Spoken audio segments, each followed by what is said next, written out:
Some of the highlights, the real sparking highlights of the trip have been the easiest things, and some of them were the scariest things. I mean, it's a double-edged sword. For instance, I dropped anchor in the Darien Gap, which is between Panama and Colombia, and no sailors go there. It was a drug lord back and forth place it's infamous DEA area. But the people who live back there are these Waro Indians, and they're still running around topless and in grass skirts. And they just welcome me into the village, and they wanted to show me their wares. They all carve and stuff, and then somebody comes by and buys it.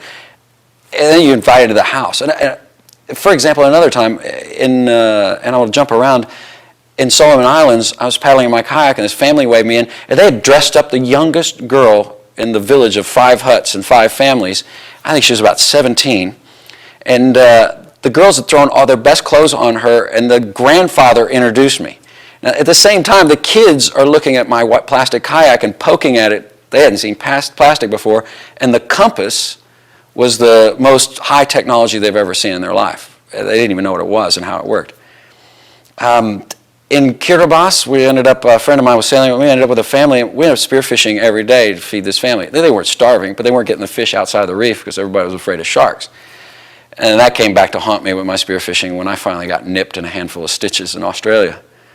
So those were some of the highlights in the cultural interaction from remote cultures. But from like a modern culture, the Australians, their whole attitude about life and how straightforward they are and brazenly honest was really refreshing. Yeah, and so modern. I mean, I thought when I left Australia, it was the first place I left. I thought I could live here.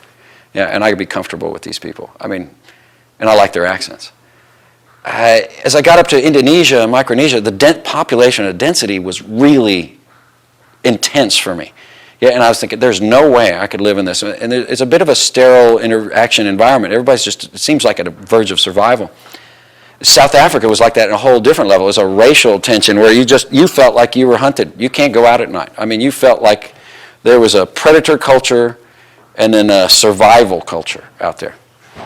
I got to Brazil, it's all just a warm and fuzzy, like children of the sun. And you're thinking, God, I wish some of this would rub off on all of my friends back home in America.